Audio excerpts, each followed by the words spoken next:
Oh, Dalam keluarga semua yang dikasih oleh Tuhan Yesus. Apa kabar nih semuanya? Luar biasa, dahsyat dan mantap. Saya percaya kita punya Tuhan yang luar biasa dan kabar kita selalu luar biasa, dahsyat dan mantap. Ya.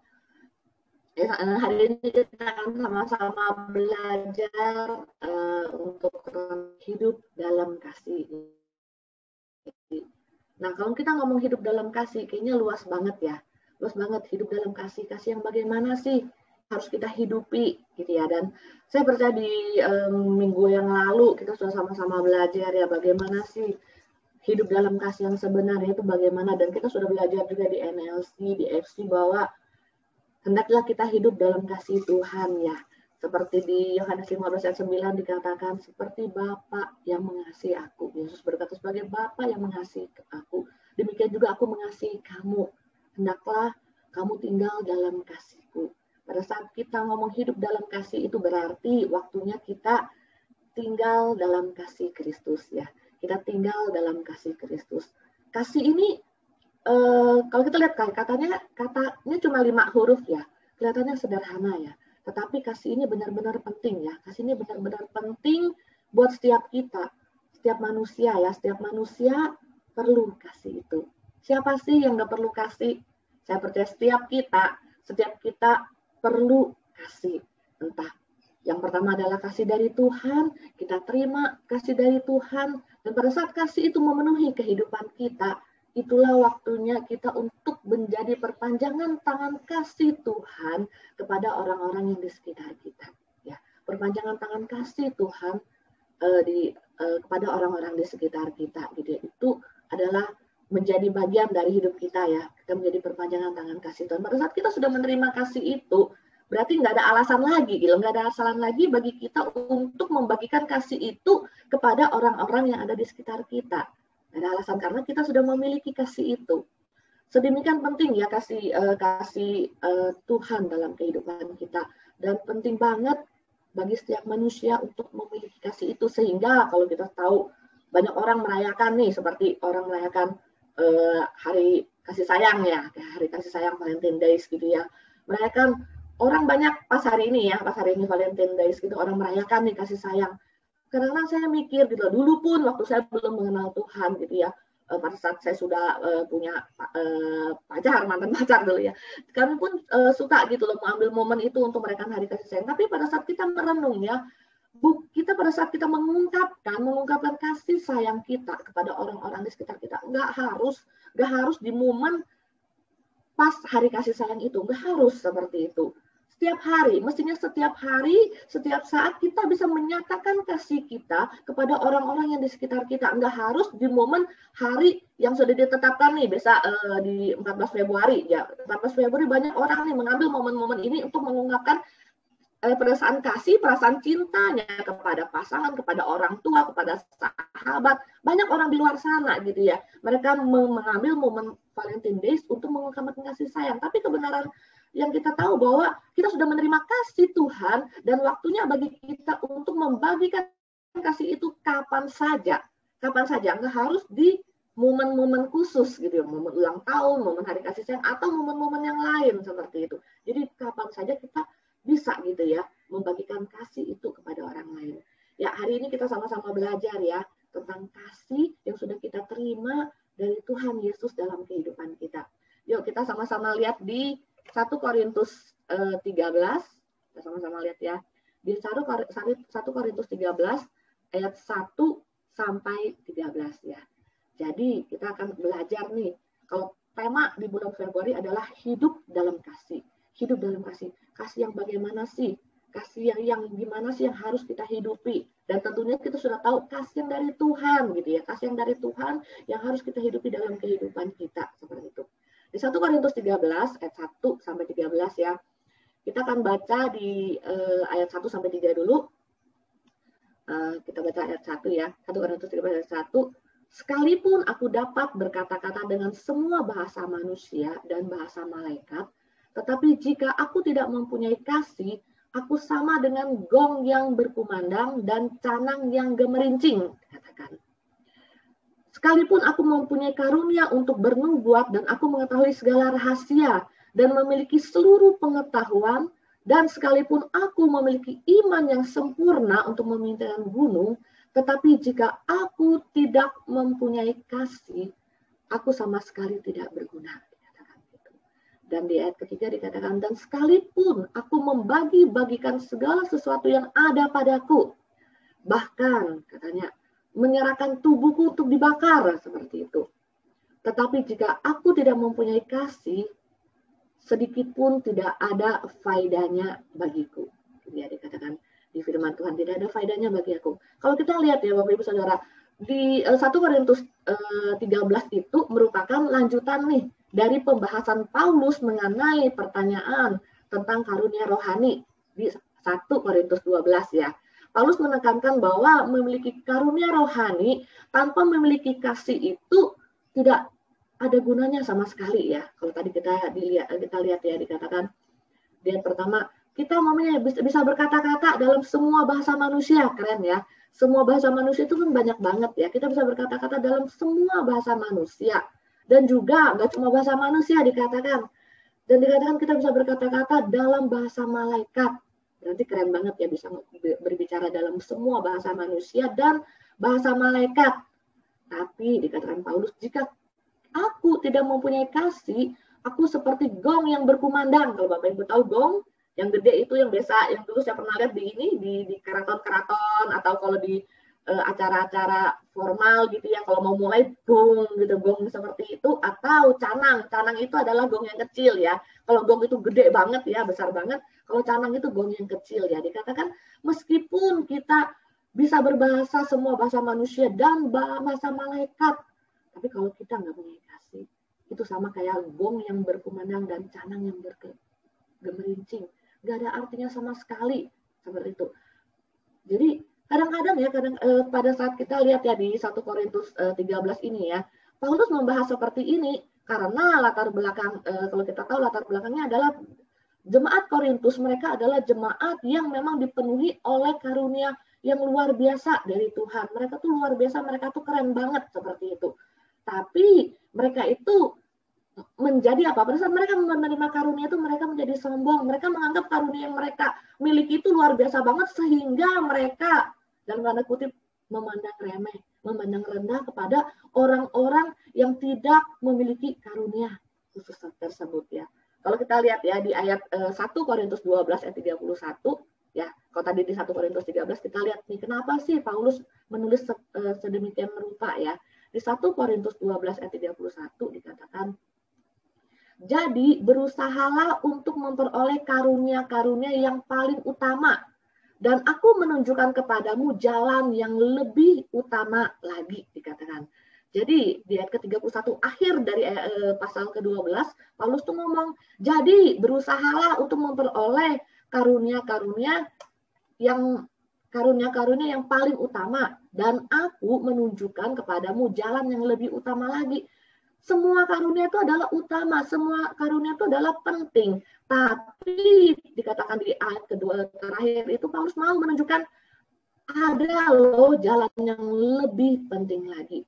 Kalau Bapak Ibu melihat ya, di TSI, kalau di TSI itu di ayat 31, TSI kalau kita buka di ayat 31, di pas 31 punya atas itu dia ada tulisan, dia tulis gini, mengasihi lebih penting daripada semua kemampuan khusus. Di TSI dikatakan gitu, mengasihi lebih penting daripada semua kemampuan khusus. Dan dalam TSI-nya ditulis, tetapi hendaklah kamu semua rindu untuk menerima kemampuan-kemampuan yang lebih penting di TSI ya.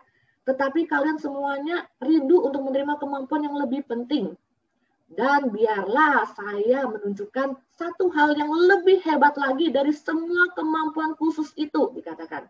Jadi kita memang semua rindu ya, siapa sih yang nggak rindu ya dari setiap kita menerima karunia-karunia, menerima karunia basaro, bernubuat, hikmat, dan lain sebagainya. Tapi dikatakan Paulus bahwa kita semua memang rindu menerima kemampuan-kemampuan yang lebih penting. Dan dalam satu terjemahan dikatakan greater gift ya, dikatakan greater, semua rindu menerima greater gift, hadiah-hadiah yang lebih besar.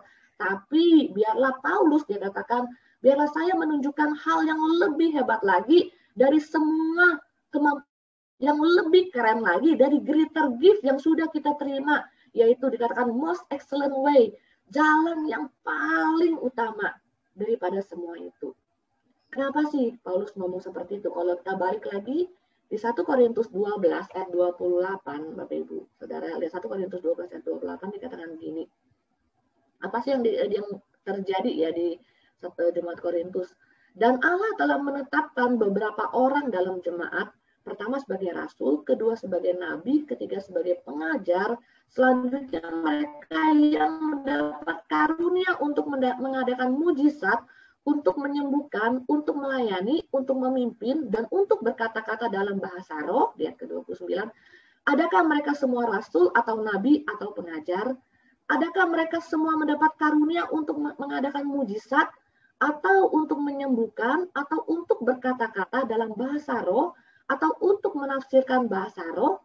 Nah, dikatakan gitu ya. Jadi, yang disebutkan Paulus di ayat ke-31 itu, semuanya kita rindu kan mendapatkan semua yang dikatakan mujizat, menyembuhkan, melayani, berkata dalam bahasa roh, dan mengadakan mujizat, menyembuhkan, seperti semua kita rindu. Tapi yang paling penting dari itu adalah, itulah yang akan ditunjukkan Paulus di 1 Korintus 13 ayat 1 sampai ayat 13. Tapi intinya kita lihat dulu di 1 Korintus 1 ayat 13 ya. Karena saya baca ya, saya merenungkan bahwa setiap kita pasti ada diberi karunia ya oleh Tuhan gitu ya. Setiap kita pasti diberi karunia oleh Tuhan seperti itu.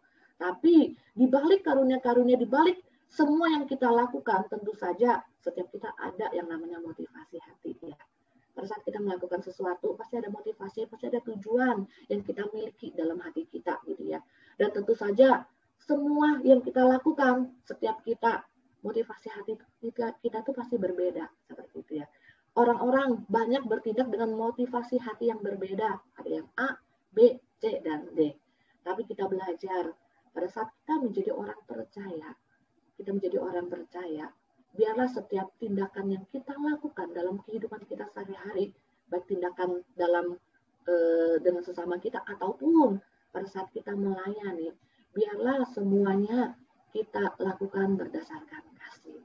Motivasi hati kita berdasarkan kasih, bukan untuk mencari identitas, bukan untuk kita pamer-pameran sama orang seperti, tapi semua yang kita lakukan berdasarkan motivasi hati. Motivasi hati kita berdasarkan kasih kepada semua orang, sehingga membuat kita itu bergerak karena digerakkan oleh kasih itu sendiri, bukan tujuan-tujuan, bukan motivasi-motivasi yang lain. Itulah identitas orang percaya. Jadi identitas kita bukan identitas kita karena kita memiliki karunia-karunia roh, karena kita memiliki nubuat, bukan itu identitas kita. Identitas orang percaya adalah kita memiliki kasih yang luar biasa yang dari Tuhan Yesus Kristus. Jadi renungan hari ini yang pertama ya, yang ingin saya sampaikan, kita merenungkan bahwa kasih adalah yang terutama dalam kehidupan kita. Kasih adalah yang terutama dalam kehidupan kita ya. Pada saat kita melayani, Bapak Ibu Saudara ya, pada saat kita melayani, mungkin seringkali kita merasa, waduh, saya nggak bisa apa-apa, saya nggak memiliki kemampuan apa-apa, saya nggak punya pengetahuan, saya juga nggak sekolah teologi ya, mungkin sekolah formal saya pun mepet seperti gitu ya, SMA pun nggak lulus seperti itu. Tapi tahukah, itu bukan menjadi dasar bagi kita untuk melayani.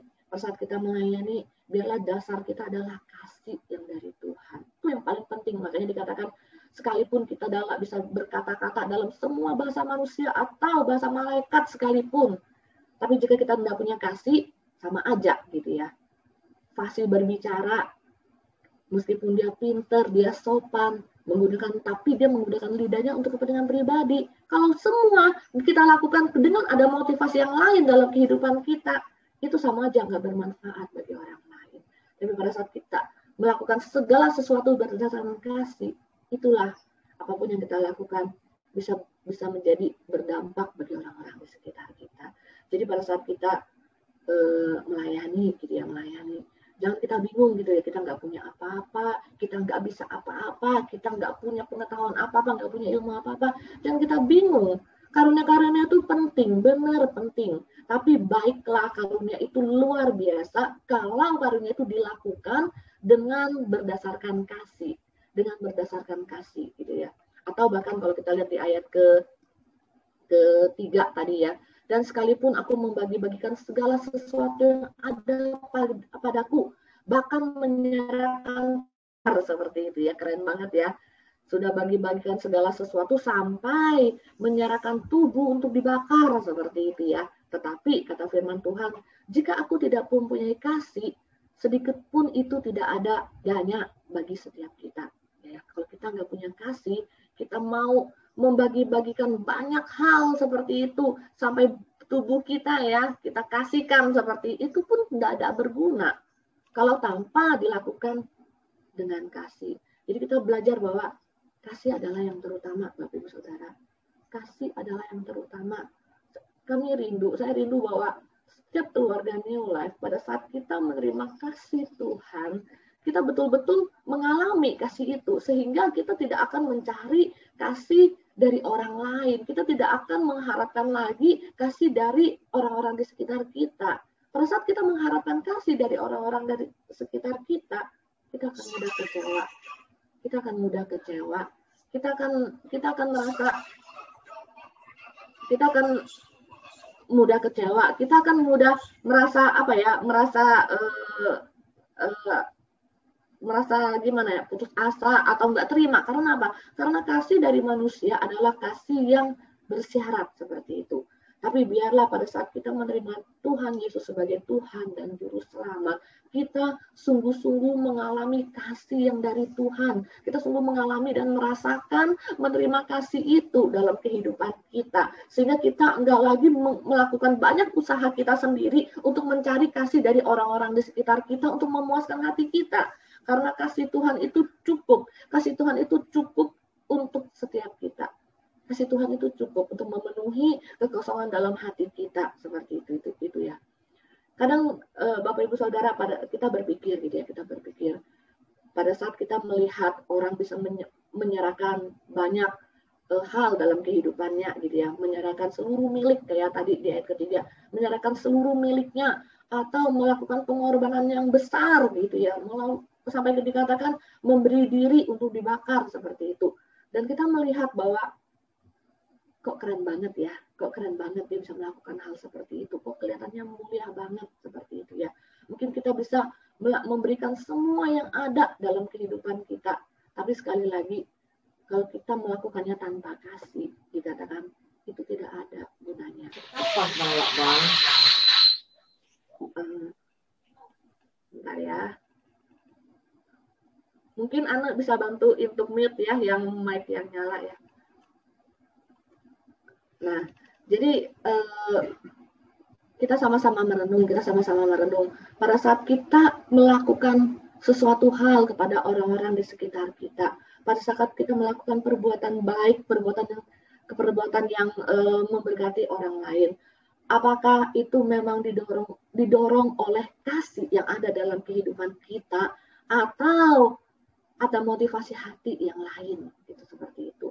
Atau kita melakukan segala sesuatu supaya kita dikenal, atau kita untuk mendapat pujian, atau kita untuk mendapatkan tepuk tangan dari orang-orang sekitar kita. Seperti itu. Jadi, yuk mari kita sama-sama ambil waktu nanti kita di rumah, kita kan banyak berbuat kasih. Saya percaya semua keluarga New Life pada saat kita melakukan perbuatan kasih, semua didorong oleh kasih kita kepada Tuhan. Sehingga kita bisa melakukan perbuatan kasih kepada orang-orang yang ada di sekitar kita. Bukan karena motivasi hati yang berbeda satu sama lain, seperti itu ya. Mungkin kasih itu adalah sesuatu yang mutlak. Kasih adalah mutlak yang sudah ada dalam kehidupan kita ya. Jadi kasih itu sudah mutlak, sudah ada dalam kehidupan kita tanpa kita sadari. Tapi kalaupun apapun yang kita lakukan kepada orang lain tanpa didasari oleh kasih itu yang sudah ada dalam kehidupan kita, itu sama aja sia-sia ya. Jadi hal yang pertama kita sadari, kasih itu kelihatannya sederhana banget, tapi itu adalah hal yang terutama ya. Kasih adalah yang terutama dalam kehidupan kita.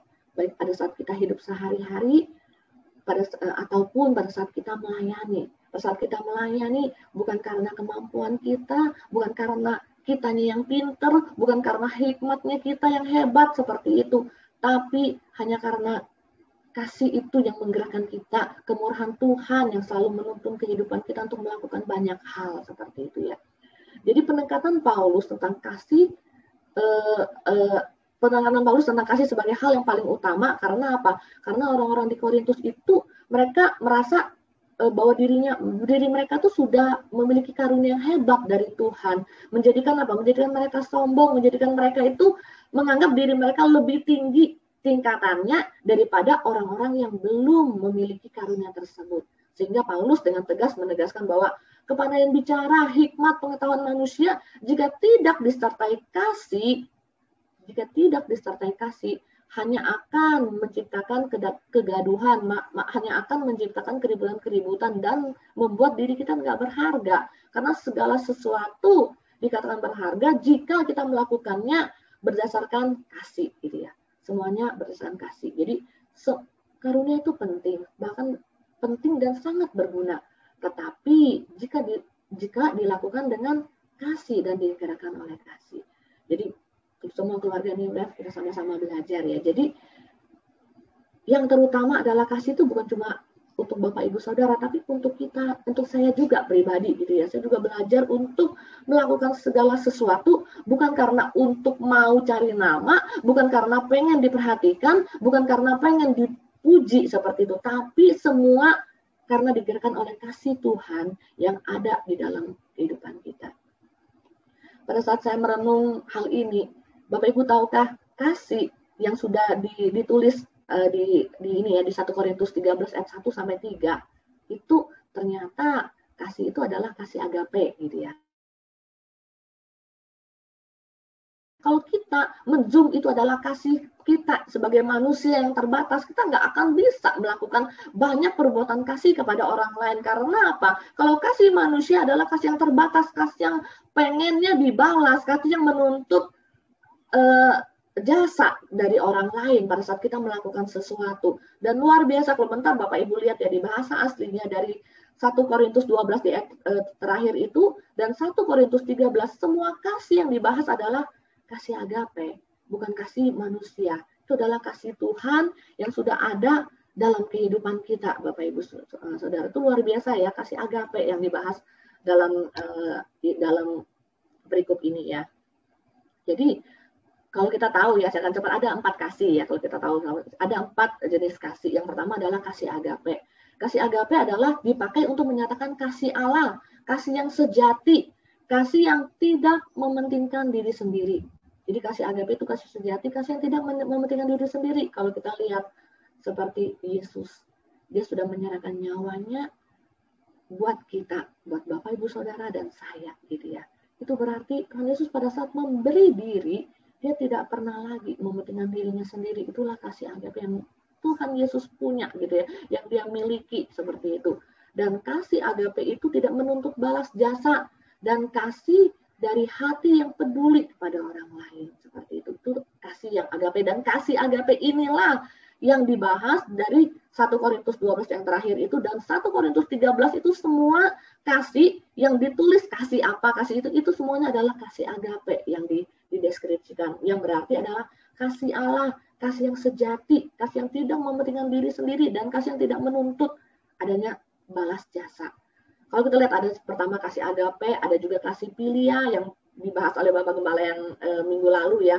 Kasih pilia adalah kasih sayang antara sahabat atau teman yang sering juga disebut dengan kasih persaudaraan, kasih pilia. Dan juga kasih yang ketiga adalah kasih eros. Kasih eros itu kasih dengan daya tarik seksual ya, yang biasa dipakai untuk hubungan suami istri seperti itu. Dan yang terakhir adalah kasih storge ya, kasih yang sering dialami dalam keluarga seperti itu. Itu kasih, 4 kasih. Tapi yang luar biasanya kasih yang dibahas di pasal ke-13 itu adalah kasih agape, adalah kasih Allah. Jadi tanpa kasih tidak ada gunanya karunia-karunia yang ada. Karena apa? Kalau kita melakukannya tanpa kasih, hanya ada keinginan untuk kemegahan diri sendiri gitu ya. Dan pasti adanya pengennya kita yang dimegahkan, dan ujung-ujungnya adalah orang lain pasti tersisih. Karena apa? Karena kita lebih mendominasikan diri kita sendiri, kehebatan kita sendiri, tapi bukan kasih Tuhan yang kita tunjukkan. Jadi, Bapak Ibu Saudara, kita adalah orang yang hidup oleh Kristus. Ya, kita adalah orang-orang yang hidup oleh Kristus. Jadi kita hidup, kita ada bukan karena kita, karena Kristus kita hidup sampai hari ini. Ya, kita adalah orang-orang yang hidup oleh Kristus. Dan kita hidup juga bagi Kristus. Kita ada karena Kristus, dan juga kita hidup sampai saat ini bukan demi orang lain, tapi kita hidup hanya bagi Kristus.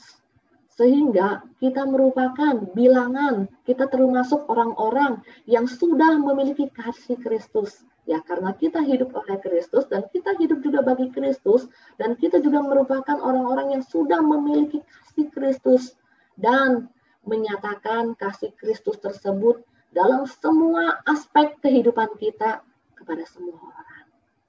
Itulah identitas kita sebagai orang percaya, gitu ya. Pada saat kita melakukan pelayanan, pada saat kita melakukan banyak tindakan ke orang-orang yang sudah percaya atau orang-orang yang belum percaya sekalipun, biarlah kita melakukan semuanya dengan kasih.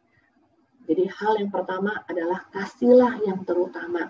Kasihlah yang terutama. Karunia penting. Karunia-karunia itu penting. Tapi jika tidak dilakukan dengan kasih, sama aja. Tidak berguna dan tidak bermanfaat bagi orang-orang di sekitar kita. Itu yang pertama ya. Jadi yang pertama tentang kasih, kita belajar bahwa kasih adalah yang terutama. Kasih adalah yang terutama dalam kehidupan kita. Yang kedua, kita akan belajar lagi di ayat berikutnya ya. Di ayat keempat sampai ke ayat keempat sampai ayat ke-7 ya. Dikatakan, kita sama-sama baca di ayat keempat ya. Kasih itu sabar ya. Nah, Bapak Ibu, kasih itu sabar. Kasih yang dideskripsikan di ayat keempat itu adalah kasih agape. Bapak Ibu buka di bahasa Yunani itu adalah kasih agape gitu ya, bukan kasih-kasih yang lain. Kasih itu sabar. Dikatakan kasih itu murah hati. Ia tidak cemburu, ia tidak memegahkan diri, dan tidak sombong dikatakan. Ia tidak melakukan yang tidak sopan dan tidak mencari keuntungan diri sendiri. Ia tidak pemarah dan tidak menyimpan kesalahan orang lain. Di ayat 6, ia tidak bersukacita karena ketidakadilan, tetapi ia bersukacita karena kebenaran. Ia menutupin segala sesuatu dan percaya segala sesuatu, mengharapkan segala sesuatu, sabar menanggung segala sesuatu. Sampai sana ya, sampai ayat 7. Jadi yang kedua, yang kita belajar tentang kasih, yang pertama adalah kasih adalah yang terutama gitu ya. Kasih adalah yang terutama dalam kehidupan kita. Nah, pada saat tema di bulan Februari adalah hidup dalam kasih, kita belajar kenapa ada hidup dalam kasih. Ternyata kasih adalah yang terutama dalam kehidupan kita. Dan tentunya itu adalah kasih agape ya, kasih Kristus seperti itu yang terutama dalam kehidupan kita. Yang kedua kita belajar adalah karakteristik dari kasih itu sendiri ya, dari kasih agape itu. Bagaimana kita hidup kasih? Mungkin banyak orang di luar sana, iya saya bisa hidup dalam kasih, tapi sekarang kita sama-sama belajar gimana sih karakteristik kasih yang dijelaskan oleh Paulus di 1 Korintus 13. Yang pertama dikatakan kasih itu sabar gitu ya. Sabar nggak ya? Kayaknya sabar-sabar itu gampang-gampang susah ya. Mungkin pada saat kita belum jadi orang percaya, mungkin pada saat kita masih hidup buat diri kita sendiri, untuk menjadi sabar itu sangat-sangat susah ya Bapak Ibu Saudara, termasuk saya seperti itu ya. Apalagi kalau New Life kita tahu identik dengan pelayanan konseling seperti itu ya. Pelayanan konseling menghadapi orang-orang yang dalam tanda kutip adalah orang-orang yang mengalami pergumulan, yang mengalami permasalahan seperti itu.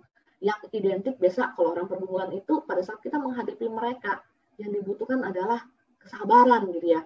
Kadang-kadang kita menghadapi orang-orang seperti itu, sudah diberitahu, masih aja sudah diberitahu, masih aja. Kadang-kadang kita secara manusia kita bilang gini, sabar sih sabar, tapi sabar ada batasnya seperti itu ya. Tapi kabar baiknya bahwa kasih itu ada dalam kehidupan kita.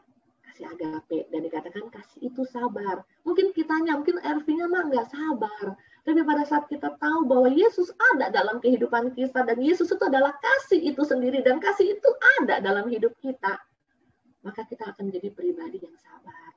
Pada saat kita dipercaya untuk menjadi tempat curhat bagi orang lain seperti itu. Mungkin kita tidak bisa melakukan banyak tindakan untuk membantu orang tersebut seperti itu ya. Tapi pada saat kita sabar mendengarkan keluh kesahnya seperti itu sudah sangat memberkati orang tersebut. Mungkin pada saat itu dia ceritanya itu mulu dikasih tahu, tapi nggak berubah. Mungkin kita secara manusia kayaknya jengkel seperti kok nggak berubah-berubah. Tetapi kasih Allah lah yang menjadikan kita tetap duduk diam, sabar mendengarkan apa sih yang menjadi pergumulan, apa sih yang menjadi permasalahan dari keluarga kita seperti itu ya. Jadi yang karakteristik kasih yang pertama adalah sabar ya. Sabar. Kasih Allah lah yang menjadikan kita menjadi pribadi-pribadi yang sabar seperti itu. Bukan karena kemampuan kita yang menjadikan kita orang-orang yang sabar ya. Kalau ada kiri kanan Bapak Ibu Saudara katakan, kiri kanan, kamu adalah orang yang sabar seperti itu. Sabar gitu ya. Para ibu-ibu mungkin menghadapi anak-anak kayak gitu ya, yang lucu-lucunya dalam tanda kutip gitu ya. Kita harus tetap sabar karena kasih Allah yang ada dalam kehidupan kita, dan kita menjadi perpanjangan tangan kasih Allah kepada anggota keluarga kita, kepada orang-orang di sekitar kita. Jadi yang pertama adalah kasih itu sabar. Terus dikatakan kasih itu murah hati, seperti itu. Murah hati adalah baik hati ya. Kita melakukan banyak-banyak kebaikan, itu adalah kasih yang kedua ya. Dan dikatakan kasih itu tidak cemburu. Dikatakan tidak cemburu itu tidak iri hati ya, tidak iri hati. Orang mau diberkati, orang mau melakukan apapun, orang mengalami hal-hal yang baik, nggak apa-apa. Justru itu kita harus mengucap syukur gitu loh. Kalau ada anggota keluarga kita, orang-orang sekeliling kita mengalami hal yang baik dari Tuhan, kenapa enggak? Kita juga ikut senang gitu. Kita ikut senang dengan seseorang mengalami hal yang baik, menerima berkat dari Tuhan. Seharusnya kita nggak cemburu, karena kasih itu yang memampukan kita ikut senang pada saat melihat anggota keluarga kita, melihat teman-teman kita mendapatkan berkat, mendapatkan sukacita dari Tuhan. Jadi berikutnya, ia tidak memegahkan diri dan tidak sombong seperti itu ya. Karena kita menyadari bahwa semuanya berasal dari Tuhan. Kasih itu ada dalam kehidupan kita. Kita menyadari apapun yang kita kerjakan, itu pun Tuhan Yesus yang berikan kemampuan, Roh Kudus yang menolong seperti itu ya. Dan di ayat kelima dikatakan, ia tidak melakukan yang tidak sopan, dikatakan ya. Jadi pada saat kita sudah terima Yesus, pada saat kita mau melakukan hal yang dalam tanda kutip kurang baik seperti itu ya, saya percaya Roh Kudus yang selalu mengingatkan kita, itu kurang baik loh dilakukan gitu ya. Jadi pada saat ada kasih, kita belum aja melakukan, mungkin pada saat kita terbesit seperti ya, tapi kita selalu diingatkan bahwa apa yang kita lakukan itu kurang baik seperti itu. Karena kasih itu Allah lah yang mengingatkan kita, yang seakan-akan menjadi alarm bagi kita. Bapak Ibu pernah nggak ngerasakan pada saat kita mau melakukan hal yang kurang pas ya, yang tidak sesuai dengan kebenaran firman, hati kita pasti ada yang ngomong, itu kurang baik loh. Nggak usahlah melakukan. Pada saat dari mulut kita mau keluar kata-kata yang kurang pantas seperti itu, yang kurang baik seperti itu ya, ada alarm yang menyatakan itu kurang bagus loh diucapkan. Dan itu tidak bukan adalah Roh Kudus yang selalu mengingatkan kita. Sehingga apa? Kasih itu ada dalam kehidupan kita, dan kita tidak melakukan hal yang tidak sopan dan tidak mencari keuntungan sendiri seperti itu. Jadi segala sesuatu yang kita lakukan ya untuk orang lain. Kalau bisa orang lain dululah, kita saling mendahului. Dalam dikatakan kita saling mendahului memberi hormat, kita saling mendahului di dalam menghargai. Kalau bisa orang lain yang diutamakan seperti itu. Karena apa? Kita yang dulu kita sudah mati gitu ya. Yang hidup yang kita hidupi saat ini adalah Kristus yang hidup dalam kita. Sehingga pada saat orang lain melihat hidup kita, mereka bukan melihat kita lagi, tetapi mereka bisa melihat Yesus yang ada dalam kehidupan kita. Terus dikatakan, kasih itu tidak pemarah, dan kasih itu tidak menyimpan kesalahan orang lain. Seperti itu ya. Jadi kita bukan menjadi pribadi yang marah, dan kita juga tidak menyimpan kesalahan orang lain. Kita marah, ada yang nggak pas, marah selesai, nggak disimpan dalam hati. Jadi kalau ada apa-apa kita ungkit lagi, nggak seperti itu ya. Karena kasih Kristuslah yang memampukan kita. Roh Kuduslah yang selalu memberi kekuatan pada kita, yang selalu menghibur kita untuk bisa merdeka, gitu ya, itu merdeka dalam kehidupan kita ya. Itu luar biasa ya. Pada saat saya merenungkan kasih itu, pada saat saya merenung tentang hidup dalam kasih yang bagaimana sih yang harus kita hidupi? Ternyata hal-hal yang seperti inilah yang harus kita hidupi. Sabar, murah hati, tidak cemburu, tidak memegahkan diri, tidak sombong, tidak melakukan hal yang tidak sopan, dan tidak mencari keuntungan diri sendiri, tidak pemarah, tidak menyimpan kesalahan orang lain, dikatakan tidak berduka dan tidak bersuka cita karena ketidakadilan, tetapi bersuka cita karena kebenaran. Dan dikatakan di ayat ke-7, kasih itu menutupin segala sesuatu, percaya segala sesuatu, mengharapkan segala sesuatu, dan sabar dalam menanggung segala sesuatu. Pada saat ada kasih, pada saat kasih itu adalah Kristus sendiri, ya Allah sendiri adalah kasih itu, gitu ya. Pada saat kita menghadapi pergumulan, saya percaya setiap kita pasti ya ada pergumulan, ada masalah yang kita hadapi ya. Itu tidak membuat kita menjadi berontak, membuat kita jadinya ngomong sana ngomong sini, membuat kita jadi menyalahkan orang lain, jadi menyalahkan keadaan yang kita hadapi. Ujung-ujungnya kalau nggak ada yang disalahkan, akhirnya kita menyalahkan Tuhan, seperti itu ya. Tapi kasih itu memampukan kita untuk menutupi segala sesuatu, percaya gitu, mengharapkan dan sabar dalam menanggung segala sesuatu karena kasih Tuhan yang memampukan kita. Jadi hal yang kedua yang kita pelajari tentang karakteristik kasih ya, hidup yang bagaimana sih? Kalau temanya hidup dalam kasih adalah kasih yang seperti ini loh, kasih agape. Dan tentu saja Bapak Ibu Saudara, kita adalah manusia yang terbatas ya. Mungkin kita nggak mampu dengan kekuatan kita sendiri, tetapi kabar baiknya jangan pernah menyerah, jangan pernah putus asa, karena kasih Kristus yang ada dalam hidup kita yang memampukan kita untuk bisa hidup dalam kasih agape, hidup dalam kasih Tuhan. Yang kedua. Dan yang ketiga, kita akan baca lagi Bapak Ibu Saudara dari ayat ke-8 sampai terakhir. Ayat 13 dikatakan, kasih tidak berkesudahan. Dengan kasih tidak berkesudahan, nubuat akan berakhir ya. Nubuatan akan berakhir, bahasa roh akan berhenti, pengetahuan akan lenyap. Sebab pengetahuan kita tidak lengkap dan nubuat kita tidak sempurna. Jadi kita punya banyak ilmu, tapi dikatakan di ayat firman Tuhan dikatakan pengetahuan kita itu nggak lengkap. Dan nubuatan kita itu tidak sempurna, dikatakan gitu ya.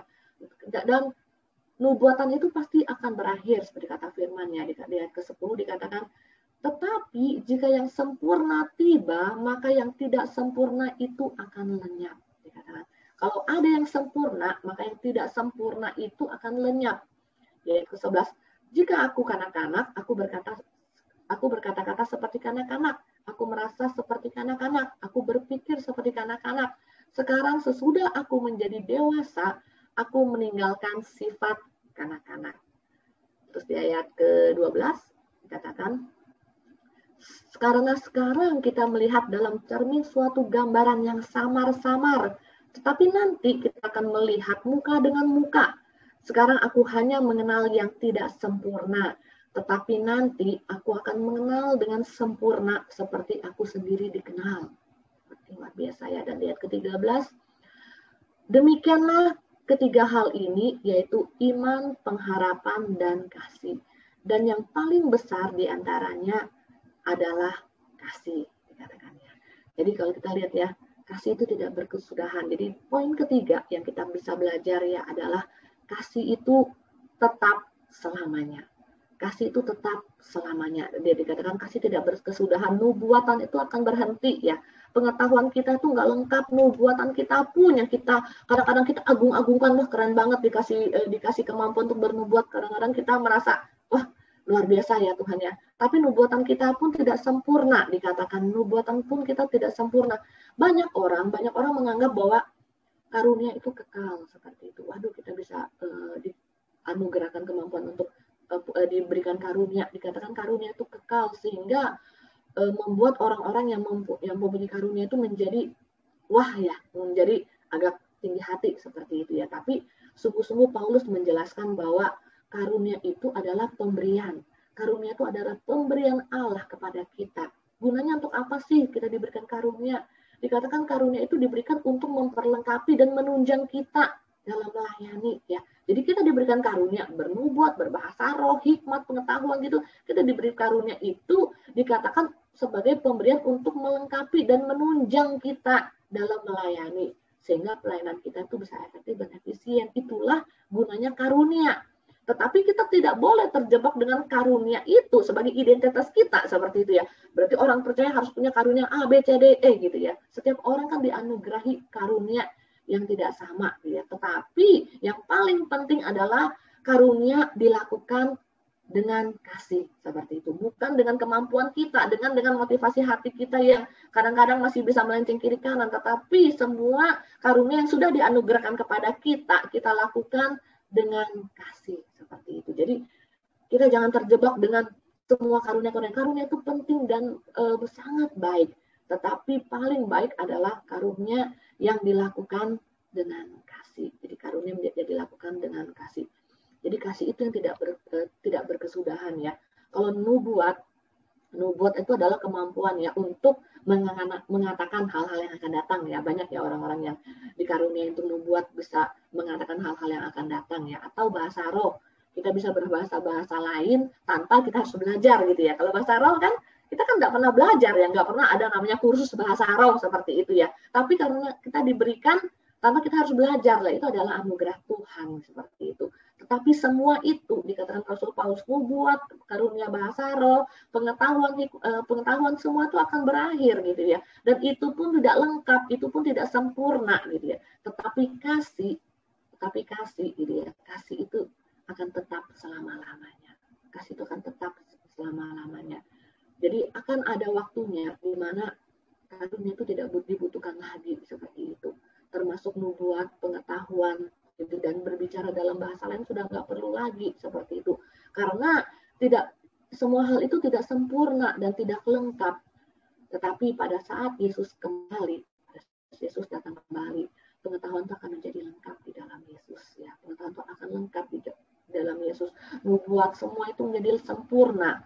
Jadi semua yang yang kita terima saat ini itu tidak ada yang kekal. Semua itu nggak lengkap, semua itu akan berakhir. Tetapi hanya kasih yang sudah dianugerahkan dalam kehidupan kita, itulah yang akan kekal selama-lamanya ya. Itulah yang akan kekal selama-lamanya. Jadi kasih itu adalah yang terbesar ya. Di ayat ke-13 yang terutama adalah kasih adalah yang terbesar karena yang lain itu akan berakhir ya. Karena yang lain akan berakhir, yang lain itu bersifat sementara. Tetapi kasih itu adalah kasih yang terbesar. Iman akan berubah ya. Iman akan berubah karena pada saat kita sudah menerima apa yang menjadi iman kita, sudah menjadi kenyataan, iman itu akan berakhir seperti itu. Pengharapan akan berakhir pada saat kita sudah menerima penggenapannya. Tetapi kasih akan tetap selama-lamanya ya. Pada saat kita beriman nih, Tuhan memberikan kita iman untuk memperoleh sesuatu. Pada saat kita sudah memperoleh sesuatu, selesai sudah ya enggak. Pada saat kita mengharapkan segala sesuatu, kita sudah berharap dan kita sudah terima, itu sudah selesai. Tetapi namanya kasih itu akan tetap selama-lamanya. Dan pada saat saya merenungkan di 1 Korintus 13, Bapak Ibu Saudara, itu kan semua satu peringkup kan tentang kasih ya. Dan semua itu di 1 Korintus 13 kan diawali dengan tadi di 1 Korintus 12 ayat terakhir ya. Kalau Paulus menjelaskan bahwa semua itu penting, tetapi aku akan menunjukkan yang lebih penting. Ternyata di 1 Korintus 13 Paulus menunjukkan yang paling penting adalah kasih ya. Ya, 1 Korintus 13 satu yang paling penting adalah kasih. Dan yang luar biasanya 1 Korintus 13 itu diapit ya, ayat terakhir dari 1 Korintus 12 dan ayat pertama kita lihat di 1 Korintus 14 ayat 1. 1 Korintus 14 ayat 1 itu masih berbicara tentang kasih ya. Kalau di 1 Korintus 12 ayat terakhir itu dikatakan yang paling utama, dia akan menunjukkan yang paling utama, terus Paulus menunjukkan di 1 Korintus 13 semua tentang kasih, dan kalau kita lihat di 1 Korintus 14 ayat 1 dikatakan, kejarlah kasih itu dan usahakanlah dirimu memperoleh karunia-karunia roh, terutama karunia bernubuat. Kalau kita lihat di TSI-nya, di TSI dikatakan begini ya, di 1 Korintus 14 ayat 1 dikatakan, oleh karena itu, biarlah kita selalu mengutamakan kasih, dikatakan. Lalu berusaha sungguh-sungguh untuk menerima kemampuan khusus yang diberikan oleh Roh Allah, terutama kemampuan untuk bernubuat. Jadi ayat satu pasal ini diapit oleh satu ayat yang di 1 Korintus 12 ayat terakhir dan 1 Korintus 14 ayat pertama, seperti itu ya, dikatakan biarlah kita selalu mengutamakan kasih itu, baru kita diminta untuk berusaha sungguh-sungguh menerima kemampuan khusus yang diberikan oleh Roh Allah, terutama kemampuan untuk bernubuat. Itu luar biasa ya. Kasih itu begitu sederhana, seperti tema kita ya di bulan Februari, hidup dalam kasih, tapi kita belajar bahwa kasih itulah yang terutama dalam kehidupan kita. Kasih itulah terutama dalam kehidupan kita. Terus yang kedua, kita belajar karakteristik kasih.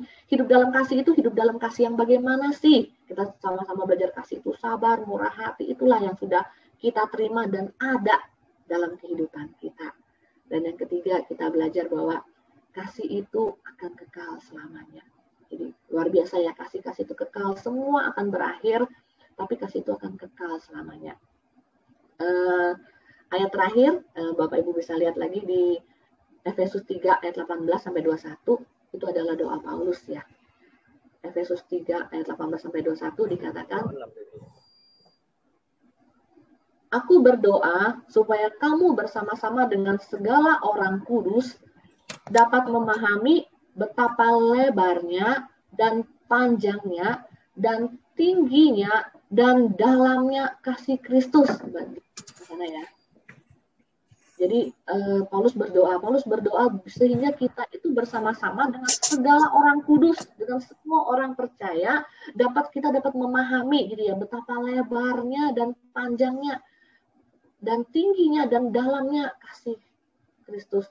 Betapa lebarnya banyak, luar biasa gitu loh kasih Kristus yang ada dalam kehidupan kita ya. Itu berbicara karena kasihnya Yesus memberikan hidupnya bagi kita. Ya, karena kasihnya dia memberikan hidupnya bagi kita. Gak ada yang lain. Kalau hidupnya aja dia berikan bagi kita, apa sih yang gak dia kasihkan lagi? Yang paling berharga pun sudah dia berikan kasih kita. Yang lain-lain itu otomatis pasti dia anugerahkan pada kita. Kalau yang paling berharga pun sudah dianugerahkan pada kita.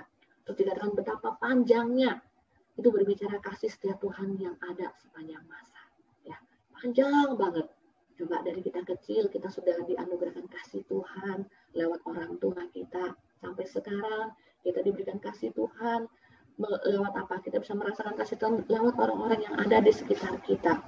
Dan yang akan datang, kasih Tuhan tuh ada panjang terus. Dan kalau kita lihat berapa panjangnya, Tuhan tuh nggak pernah lupa gitu loh. Tuhan tuh nggak pernah lupa kalau matahari itu harus terbit pada pagi hari. Coba bayangkan, kalau satu hari aja, matahari itu nggak terbit, gimana hidupnya manusia? Bingung kan, kedinginan mungkin kita. Atau Tuhan itu nggak menganugerahkan udara bagi setiap kita. Lupa nih di-on kan gitu ya, umpama dalam bahasa saya. Kita kan pasti kita akan binasa seperti itu ya. Tapi luar biasanya, dikatakan lebarnya, dia memberikan semua yang terbaik, bahkan nyawanya bagi kita. Dan panjangnya itu kasih setianya yang dari dulu, sekarang, dan bahkan selama-lamanya memenuhi kehidupan kita. Dan betapa tingginya dan dalamnya kasih Kristus. Dia mengenal kita sampai kedalaman hati kita, ya kan? Mungkin saya punya suami saya, pasangan saya bisa mengenalin saya, tetapi Tuhan lebih mengenalin kita, lebih mengenalin kita, seperti itu ya. Mungkin saya belum berpikir, tapi Tuhan sudah tahu apa yang ada dalam kehidupan saya, ada yang dalam hati kita. Seperti itu. Jadi dikatakan Paulus berdoa sehingga kita dapat memahami betapa lebar, panjang, tinggi, dan dalamnya kasih Kristus. Dan ayat ke-19, dan dapat mengenal kasih itu. Jadi bukan cuma memahami, tapi dikatakan dapat mengenal kasih itu sekalipun ia melampaui segala pengetahuan. Aku berdoa supaya kamu dipenuhi di dalam seluruh kepenuhan Allah. Ya, terakhir, bagi dialah yang dapat melakukan jauh lebih banyak daripada yang kita doakan atau pikirkan, seperti yang ternyata dari kuasa yang bekerja di dalam kita. Bagi dialah kemuliaan di dalam jemaat dan di dalam Kristus Yesus turun-temurun sampai selama-lamanya. Itulah kasih Tuhan, Bapak Ibu Saudara.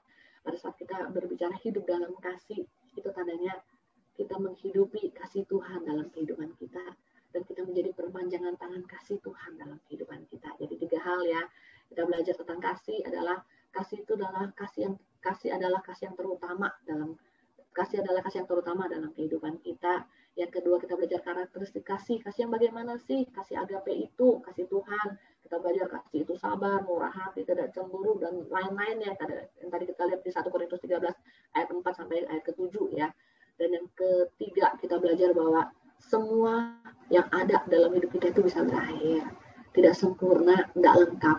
Tetapi kasih Tuhan itu akan tetap kekal selama-lamanya. Amin Bapak Ibu, Tuhan Yesus memberkati. Oke, mari kita berikan kemuliaan bagi nama Tuhan. Ya, Bapak Ibu saudara yang dikasih oleh Tuhan, seorang bisa hidup kelihatannya tanpa kasih, kelihatannya hidup senang, tapi orang hanya bisa menikmati kehidupan yang sesungguhnya ketika dia mengalami kasih Kristus. Kebahagiaan, kedamaian, ketenangan hanya ada ketika kita mengalami kasih Kristus. Dan kita sudah belajar 3 hal. Yang pertama adalah kasih. Makanya kenapa kita beribadah, kita mengkhususkan waktu, memberi diri kita untuk menikmati kasih Tuhan. Setiap hari, bukan hanya pas ibadah minggu saja, saudara. Tapi setiap hari, waktu kita duduk, bangun tidur, belajar menikmati kasih Tuhan dalam hidup kita. Demikian pula, apalagi khususnya doa malam, ibadah, dan sebagainya. Karena di sanalah sumber ketenangan, kedamaian, sukacita, kebahagiaan kita, ketika kita merasakan kasih Kristus dalam hidup kita. Yang kedua tadi kita diajarin tentang karakteristik kasih. Nah, Bapak Ibu saudara yang dikasih oleh Tuhan, ini menjadi hal yang sangat penting, karakteristik kasih ini. Kasih itu sabar. Kasih itu sudah ada dalam kita. Kita mengasihi karena Allah lebih dahulu mengasihi kita. Jadi tidak ada lagi orang berkata, aku ini orang yang gak sabaran. Seharusnya kita berkata, aku adalah seorang yang sabar karena ada kasih Kristus dalam hidupku. Aku adalah seorang yang murah hati karena ada kasih Kristus dalam hidupku. Jadi pola pikir yang salah harus kita buang. Kita berkata, aku ini orang gak sabar, aku ini orang emosian, aku ini orang yang sombong, dan sebagainya. Jadi kita pelajari bersama, kita mulai sadari penuh tentang kasih Kristus. Makanya kita perlu kebenaran. Kebenaran ini menyatakan kasih itu sabar, murah hati, tidak mementingkan diri sendiri, dan sebagainya. Sadarin, itu sudah ada dalam kita. Percaya bahwa kasih itu menggerakkan kita, dan kasih itulah yang berdampak kekal dalam hidup kita sampai selama-lamanya. Apapun yang kita lakukan, mau melayani, mau memberi, mau apapun, lakukanlah semuanya atas dasar kasih Tuhan dalam hidup kita. Mari kita akan berdoa, sehingga Pak Bagus untuk pimpin kita dalam berdoa.